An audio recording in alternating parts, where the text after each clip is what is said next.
இதில்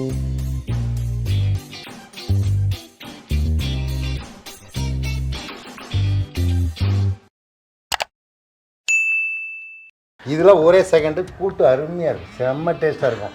லைட்டாக சப்பாத்திக்கு வச்சு அப்படி சாப்பிட்டீங்கன்னா வேற லெவல். வணக்கம், நான் Shabdina. Welcome back to Shabdina's kitchen. இன்னைக்கு நம்ம எந்த ஊரில்? கோயம்புத்தூரில் கவுண்டம்பாளையத்தில் இருக்கோம். இங்கே கவுண்டம்பாளையத்தில் வந்து நம்ம ராஜன் பண்ணுற ஒரு அருமையான கூட்டு. நம்ம வீட்டில் கூட்டுன்னு சொல்லும் போது காய்கறிகள் புடலங்காய், சுரக்காய், கத்திரிக்காய், வெண்டைக்காய் இதெல்லாம் வச்சு கூட்டு பண்ணியிருக்கோம். ஆனால் இன்றைக்கி வந்து இந்த உருளைக்கிழங்கும், பட்டாணி, அதுக்கப்புறம் காலிஃப்ளவர், இந்த மூணுமே பெரும்பாலும் பார்த்தீங்கன்னா குருமாக்கு தான் நம்ம யூஸ் பண்ணியிருப்போம். ஆனால் இன்றைக்கி வந்து இது கூட்டாக பண்ணுறாங்க. இது ரொம்ப சிம்பிள் ரெசிபி. அதுவும் பர்டிகுலராக இது தேங்காய் நிலையில் பண்ண சொல்கிறாங்க. அதுக்கப்புறம் வந்து வெங்காயம் வதங்குற பக்கம் ரொம்ப முக்கியம் சொல்கிறாரு. ஸோ இந்த மாதிரி யூனிக்கான விஷயம் நம்ம கேட்டு போகிறோம். இது ரைஸு மட்டும் தொட்டுக்கிறதில்ல, இது டிஃபனுக்கும் தொட்டு சாப்பிடலாம் சொல்லி சொல்கிறாரு. ஸோ வாங்க இந்த ரெசிபி பற்றி நிறைய விஷயம் கேட்டுக்கலாம். அன்னைக்கு நாங்கள் மண்டபத்து ஸ்டைலில் செய்கிற மாதிரி ஒரு கூட்டு செஞ்சுருக்கிறோம். கூட்டுன்னா இது என்னென்னா பர்ஃபெக்டாக இருக்கும். இலையில் வைக்கும்போது அது பார்த்தா அது சாப்பிட தோணும். அந்த மாதிரி ஒரு கூட்டு.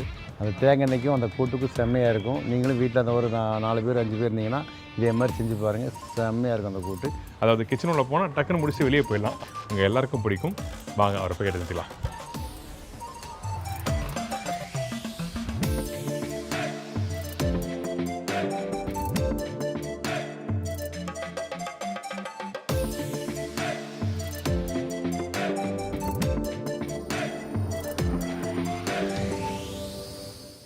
ராஜன் அண்ணா எப்படி இருக்கீங்க? வணக்கம் சார். நல்லா இருக்கீங்களா? எப்போ நல்லா செய்யுது சார். கம்பீரமாக வேற லெவல். சரி, இன்னைக்கு கோயம்புத்தூருக்கு நம்ம வந்திருக்கோம். நான் அந்த கூட்டு வகைகள் பண்ணலாம் அப்படின்னு சொல்லி கேட்கும்போது நான் உங்ககிட்ட கிட்ட புடலங்காய் கூட்டு. ஆனால் நீங்கள் என்ன சொன்னீங்க? எனக்கு இந்த என்னது பட்டாணி, பூவு, உருளைங்க போட்டு ஒரு கூட்டு வச்சா செம்மையாக இருக்கும். ரொம்ப நல்லா சொன்னீங்க. ஸோ அந்த கூட்டை பற்றி சொல்லுங்கள். ஒரு வெங்காயம், பச்சை மிளகா போட்டு லேசாக மிளகு, சீரகம், சோம்பு போட்டு, ஏற்கனவே சீரகம் வந்து தேங்காய் அடிச்சிருப்போம், சோம்பு போட்டு தாளிச்சு விட்டு அப்படியே அரைக்கிற வேண்டியதான். 10 நிமிஷத்தில் ரெடி ஆகிடும். சரி, ஓகே. அப்புறம் பேசி நாங்கள் மண்டபத்தில் வைக்கும்போது இந்த மாதிரி வச்சுன்னா தண்ணி ஓடாது. ஓகே. இலையில வைக்கும்போது சில கூட்டு வைக்கும்போது தண்ணி லேசாக பிரியும்.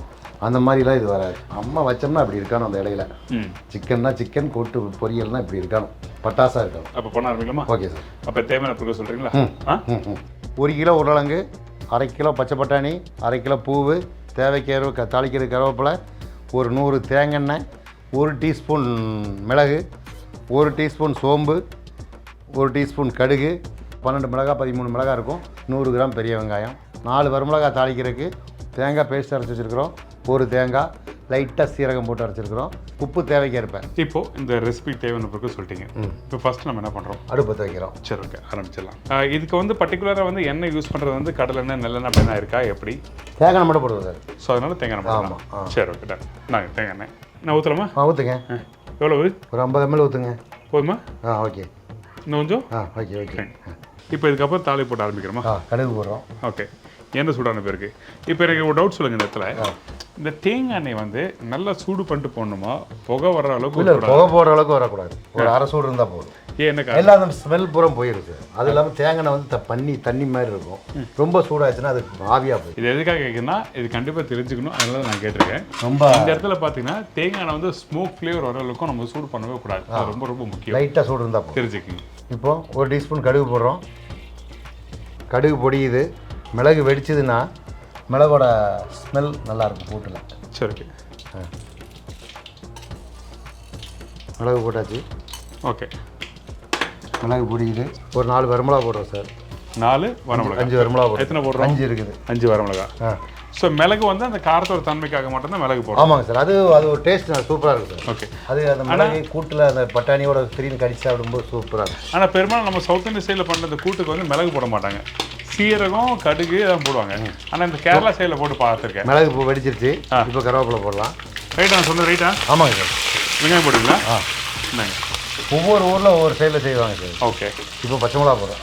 பச்சை மிளகா காரத்துக்கு பச்சை மிளகா, வருமிளகா நல்லா இந்த மாதிரி பொரியணும். ஓகே. இப்போ பச்சை மிளகா போடுறோம். பச்சை மிளகா லேசாக பொரிஞ்சிச்சுன்னா ஓகே, தேங்காய் எண்ணெயில் அந்த பச்சை மிளகாவோட காரம் கலந்துடும். ஏற்கனவே வரமிளகா போட்ட பிறகு நல்ல கலர் மாறுது.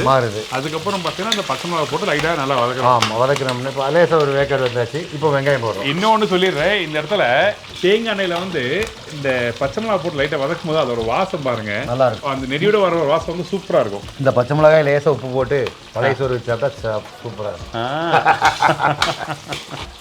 வெங்காயம் போடுங்க. என்னங்க வெங்காயம் ரொம்ப ஈஸியான ரெசிபி நினைக்கிறேன். ஆமாங்க சார், உருளைங்க வேறு மட்டும்தான் லேட்டு. ஓகே, பெரிய இன்க்ரீடியன்ஸும் நிறைய தேவையில்லை. வீட்டில் இருக்கிறத வச்சு அழகாக செஞ்சிடலாம். ஓகே, வெங்காயம் சின்ன ஒரு கண்ணாடி பழம் வந்தால் போதும். ஓகே, வெங்காயம் நிறைய வேகன்னு அவசியம் இல்லை. ஓகே, ஏன்னா வெங்காயத்தோடு அந்த கூட்டில் சாப்பிடும், வெங்காயம் கடிப்பட்டோடு சாப்பிடலாம்.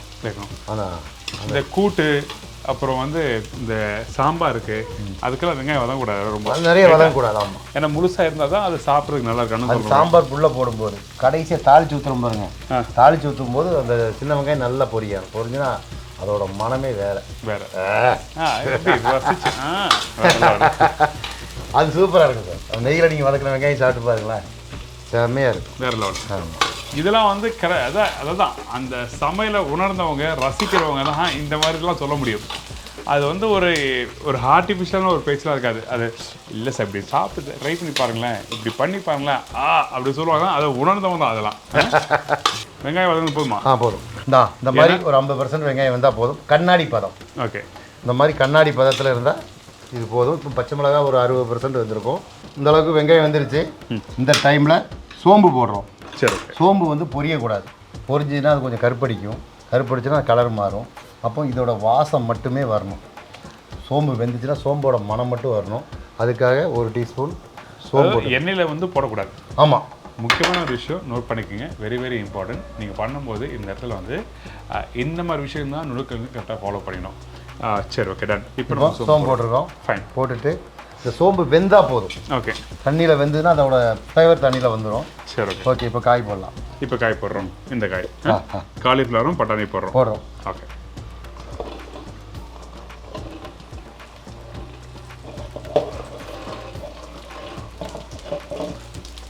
ஓகே. காலிஃப்ளவர் பட்டாணி போடாது. தண்ணி ஊற்றுறோம்ல? ஆமாம், கொஞ்சம் தண்ணி தொளிக்கிறோம், ஊற்றுறது இல்லை. ஓகே, எவ்வளோ தொளிங்களேன்? இல்லை, நீங்கள் எவ்வளோ தண்ணி பண்ண? லேசாக ஊற்றுங்க. போதுமா? போதும்.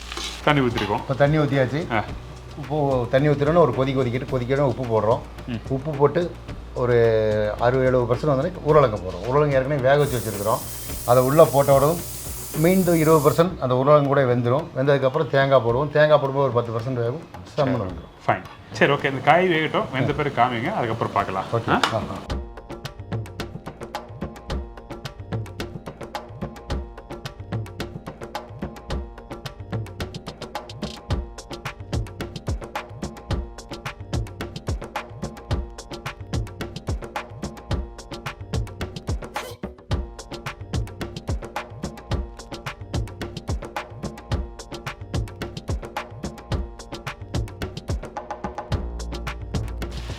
அந்த தண்ணி ஊற்றணும். ஊற்றுற பிறகு இந்த காலிஃப்ளவர் வந்து கொஞ்சம் ஓரளவுக்கு பக்குவமாக வெந்திருக்கு. நல்லா வெந்துருச்சு. தண்ணியே இல்லை பாருங்க. சுத்தமாக தண்ணி ஊற்றிடும். எண்ணெய் மட்டும் தான் இருக்கும். ஓகே, இந்த மாதிரி டைமில் உருளைங்க உப்பு போடுறோம். ஓகே, அந்த பட்டாணி வந்துருக்குமா? அது பட்டாணி சூப்பராக வந்துருக்கு சார். ரைட். இந்த மாதிரி சூப்பராக பட்டாணி லைட் அப்படி நசுக்குனாவே பஞ்சு போல வந்துருக்கும். அதுக்கப்புறம் இப்போ உப்பு போடுறோம்.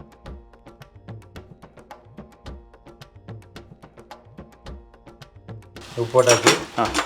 இப்போ ஒரு கலக்கிறோம். கலக்கிட்டு உருளைக்கிழங்கு தூக்கி கொட்டுறோம். சரி, ஓகே. இப்போ இந்த உருளைக்கிழங்கு இதில் போடுறோம். உருளைக்கிழங்கு நல்லா வேக வச்சு வச்சுருக்கோம். நல்லா இந்த மாதிரி மசிகிற மாதிரி வேக வச்சுருக்கணும். ஓகே, வெட்டினா முழுசாக இருக்கணும். கிழங்கும் நல்லா வெந்திருக்கணும். அந்த மாதிரி. அதாவது கிழங்கு வந்து தோல் கிழங்கு முழுசாக இருக்கா, உடைச்சா உடைஞ்சிடணும். பெரியவங்க சாப்பிடும்போது நல்லா அப்படியே பஞ்சு மாதிரி இருக்கும். அதாவது இந்த காயை வந்து நல்லா வேக வச்சிருக்கணும். உருளைக்கிழங்கு இந்த உருளைக்கிழங்கு போது தோல் எடுத்தது வந்து ஃபஸ்ட்டு குக்கரில் போட்டு நல்லா வேக வச்சோம். அதுக்கப்புறம் எடுத்த பிறகு அது சின்ன சின்ன பீஸாக கட் பண்ணி இதில் யூஸ் பண்ணுறோம். இது கையிலே மசிச்சு போடலாம்ல? மசிச்சு போட்டால் குளம் இருக்கும். குளம் போய்டும். ஆனால் நம்ம கட் பண்ணி தான் போடும். கட் பண்ணி போடணும். கூட்டு வந்து குளம் இருக்கும். இலையில வைக்கும்போது அது மாதிரி அந்த அதாவது ஒரு கூட்டு மாதிரி ஒரு டெக்ஸ்சர் கிடைக்கும். சரி, ஓகே, ஃபைன். இப்போ போடலாம். வேக வச்ச உருளைக்கிழங்கு போட்டுருவோம். வேக வச்ச உருளைக்கிழங்கு போட்டுருவோம். ஓகே, பரட்டுறோம். ஓகே.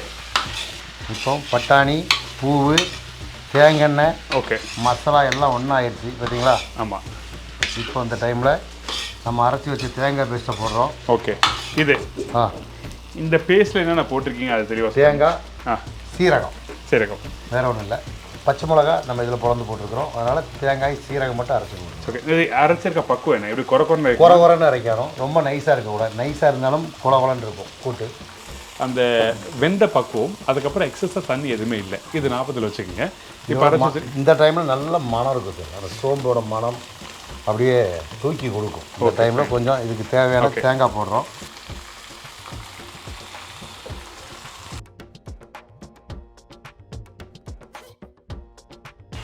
தண்ணி வேணுமா உங்களுக்கு? வேண்டாம். தண்ணியே போடக்கூடாது. சரி, ஓகே. ஸோ இப்போ இந்த தேங்காய் பேஸ்ட் போட்டுக்கோல்ல, இந்த தேங்காய் பேஸ்ட் போட்ட பிறகு நம்ம குக் பண்ணுற பக்கம் என்ன? எவ்வளோ நேரம் நம்ம குக் பண்ண? அவ்வளோதான் சார், ஒரே லைட்டாக சூடானா போதும். அதான். ஆமாம். ஆனால் இந்த தேங்காய் போட்டு பண்ணுற இந்த உருளைக்கிழங்கு பட்டாணி கலப்பாய் கூட்டு வந்து இப்போ நீங்கள் ஒரு காலையில் ஒரு 10 மணிக்கு பண்ணுறீங்க, மதியானம் சாப்பிட்றோம், அது அப்படியே நைட்டுக்கு எடுத்துக்கலாமா? அது அவ்வளோ நேரம் தான். அதுதான் கேட்டுருக்கேன் நான். அதிகபட்சம் ஒரு 5 மணி நேரம் 4 மணி நேரம் ஃப்ரெஷ்ஷாக வச்சுக்கலாம். ஏன்னா இது அந்த தேங்காய் போட்ட பிறகு பெரட்டும் போது பார்த்தீங்கன்னா ரொம்ப நேரம் பெரட்டல. இது ஒரு 2 நிமிஷம் பெரட்டும். அந்த சூடான தேங்காய் வந்து வேகணும். அந்த பட்டாணி உருளைங்க கூட அந்த தேங்காய் சேரணும். இறக்கும்போது கொஞ்சம் எண்ணெய் ஊற்றி இறக்கிடும். சரி, ஓகே. டன். ரொம்ப சிம்பிள் ரெசிபி இது. அதே டைமில் இந்த தேங்காய் பேஸ்ட் போட்ட பிறகு இப்போ ரெடி ஆகிடும். தேங்காய் ஊற்றுறோம். தேங்காய். ஓகே. உங்கள் கையில் ஏதாவது ஊற்றுங்க. ஆமாம். ஆமாம், நான் தான் ஊற்றுறோம் கடைசியா. கடைசியாக நீங்கள் ஊற்றினா தான் மனம் வருதுன்னு சொல்கிறாங்க. அதனால தான் உங்களுக்காக அந்த சான்ஸ், உங்களுக்கு ஒரு சான்ஸ். சரி. இந்த தேங்காயும் கிழங்கும் மசாலா அப்படியே தளன்னு தெரியும். சரி, ஓகே. அப்போ டேஸ்டிங் தெரியுங்களா? ஓகே. ரெடி ஆகிடுச்சு. இந்தாங்க. இந்த ப்ரிப்பரேஷன் பார்த்தீங்கன்னா அதிகபட்சம் நாங்கள் ஒரு 10 நிமிஷம் டைம் ஸ்பெண்ட் பண்ணோம். டக்குன்னு ரெடி ஆயிடுச்சு. பயங்கர மனம். இன்னொன்று, இது கிட்ட எடுத்து போகும்போது அந்த தேங்காயோட வாசமும் அந்த பச்சை தேங்காய் போட்டு லைட்டாக குக் பண்ண அந்த வாசமும் நல்லாவே வருது. டேஸ்ட் பண்ணி பார்த்தலாம்.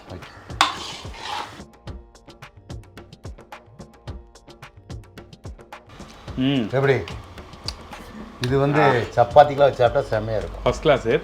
இந்த இடத்துல அந்த முழு மிளகு இருக்குல்ல, 1 மிளகு வந்து அந்த தேங்காயோட சேர்த்து சாப்பிடும்போது கடிக்கும் போது அந்த காரத்தன்மை, அந்த மிளகோட காரத்தன்மை சுருக்கணும். பட்டாணி கூட கடிக்கணும். பட்டாணியோட சேர்த்து. ஆனால் எனக்கு உருளைக்கிழங்கு கிடச்சிது. பட்டாணி கூட சாப்பிட்டா இது ரியல் அந்த தேங்காயோட டேஸ்ட் எப்படி இருக்குமோ அதே டேஸ்ட் வந்திருக்கு. முக்கியமாக அந்த தேங்காயோட ரோலும் ரொம்ப முக்கியமான ரோலாக இருக்குது. அந்த தாளிப்புலேயே தேங்காய் யூஸ் பண்ணணும். அதுக்கப்புறம் கடைசியாக அந்த பச்சை தேங்காய் ஊற்றி கம்ப்ளீட் பண்ணும்போது வெரி குட், வேறு லெவல், ஃபர்ஸ்ட் கிளாஸ். அந்த இது நீங்கள் எந்த இலையில வச்சாலும் சரி சார். ஒரு சொட்டு தண்ணி வேற. நைஸ். நம்பர் கொடுங்க, உங்கள் நம்பர். நான் கோயம்புத்தூர் கவுண்டம்பாளையத்தில் மைசா கேட்டரிங்னு வச்சுருக்கிறேன். என்னோடய ஃபோன் நம்பர் வந்து 97 50 52 82 50. உங்கள் வீட்டு ஃபங்க்ஷன் சின்னதாக இருந்தாலும் சரி பெருசாக இருந்தாலும் பிரம்மாண்டமாக பண்ணி கொடுத்துருவோம். உங்கள் பட்ஜெட்டுக்கு தகுந்த மாதிரி நீங்களும் இதே மாதிரி வீட்டில் செஞ்சு பாருங்கள். சூப்பராக இருக்கும். ரொம்ப நன்றி. Thank you sir. இந்த மாதிரி ரெசிபிக்கெல்லாம் வந்து ஈஸியாக வீட்டில் இருக்கவங்க டக்குன்னு பண்ணணும்னு சொல்லி ஆசைப்படுவாங்க.